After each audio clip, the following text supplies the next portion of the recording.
Rabu lalu, Dinas Kelautan, Pertanian, dan Ketahanan Pangan serta Pemkot Jakarta Timur gelar sidak di Pasar Keramat Jati, Jakarta Timur. Sidak ini antisipasi peredaran bahan dan pangan berbahaya. Dari Pasar Keramat Jati, petugas temukan tahu yang mengandung formalin dan 4 kg ayam tak layak konsumsi. Keesokan harinya di Kabupaten Indramayu, petugas gabungan Dinas Perindustrian dan Perdagangan, Dinas Pertanian dan Peternakan, serta Dinas Kesehatan gelar inspeksi ke beberapa pasar. Petugas juga temukan makanan yang mengandung zat pewarna serta zat pengawet berbahaya. Beberapa penjual ditegur lantaran menjual makanan tanpa keterangan kedaluarsa. Inspeksi ini akan digelar rutin selama Ramadan guna memastikan aneka pangan yang dijual ke masyarakat aman dikonsumsi. Salah satu yang menarik di bulan Ramadan, kebiasaan masyarakat memburu jajanan untuk menu berbuka puasa. Sehingga para penjual aneka macam makanan bermunculan pada bulan ini. Namun, apakah makanan itu layak dan aman dikonsumsi? Berikut penelusurannya. Beredarnya makanan dengan kandungan berbahaya di pasar tak kasat mata. Konsumen kesulitan membedakannya. Untuk membuktikannya, saya coba membeli beberapa makanan di salah satu pasar tradisional di Jakarta Timur. Makanan yang saya pilih merupakan makanan yang bisa bertahan hingga berhari-hari dan berpotensi ditambahkan zat berbahaya. Seperti tahu, bakso, otak-otak, mie, somai, dan lainnya. Beberapa makanan mentah ini meningkat dikonsumsi penikmatnya di bulan puasa. Tapi sebagian masyarakat memilih berhati-hati saat membeli pangan tersebut. Ya kalau takut sih takut. Cuman biasanya kalau habis rame-rame gitu terus hilang tuh formalinnya. Nanti beberapa saat lagi, beberapa minggu atau beberapa ini kan pasti dia ini lagi. Kalau untuk baru-baru masih rame-ramenya sih biasanya tukang dagang juga udah nggak gunain formalin.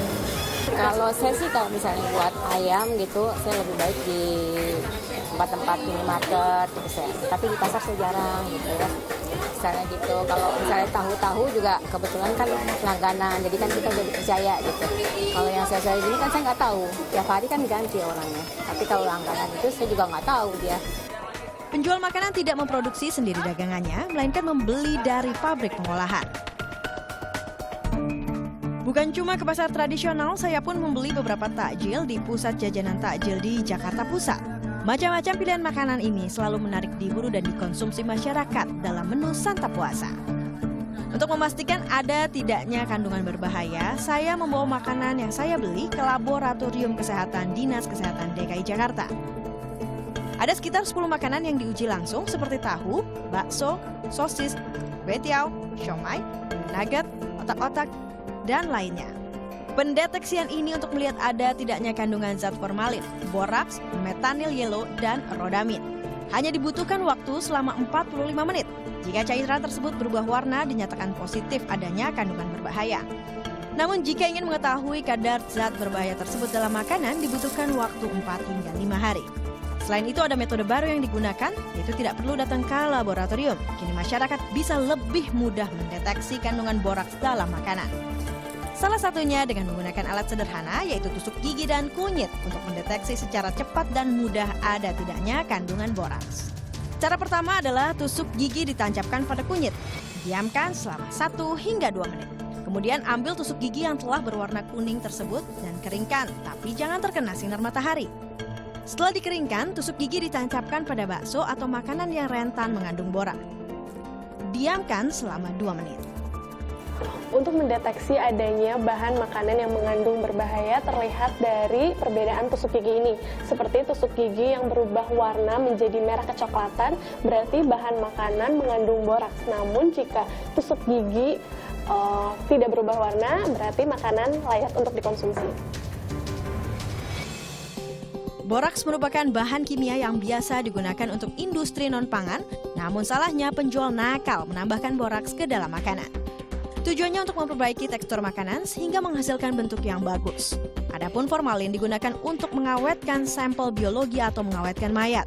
Tetapi kerap kali formalin disalahgunakan untuk pengawetan tahu, mie basah, maupun bakso. Sementara rodamin biasa digunakan sebagai perwarna tekstil maupun kertas, namun disalahgunakan untuk memberikan pewarna pada makanan agar terlihat segar. Kalau negatif ya, hampir semua orang juga nggak terlalu bukan nggak tahu, nggak peduli juga begitu. Artinya menurut mereka mungkin makanan ini sudah aman karena dalam jangka pendek kan nggak kelihatan efek sampingnya, kecuali kalau dia sampai keracunan, mungkin itu bisa terjadi mulai dari mual, pusing, kemudian muntah, sampai buang air dan sebagainya, sampai pingsan. Mungkin kalau kadarnya tinggi, kadang-kadang bisa sampai meninggal.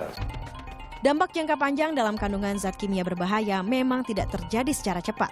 Namun, zat berbahaya tersebut dapat terjadi perlahan dengan menyerang organ tubuh seperti susah bernafas, hingga kanker paru-paru, mata memerah, hingga menyebabkan kebutaan, rasa mual, hingga gangguan jantung, kerusakan hati, dan berujung kematian. Dari 10 sampel yang saya bawa ke laboratorium, hanya 10% yang mengandung zat berbahaya, yaitu tahu putih yang mengandung zat formalin. Untuk itu, masyarakat harus lebih waspada dalam memilih makanan. Hindari makanan berwarna mencolok, serta bentuk dan tekstur yang terlalu kenyal. Agnes Amelia, Willy Azhari melaporkan untuk NET.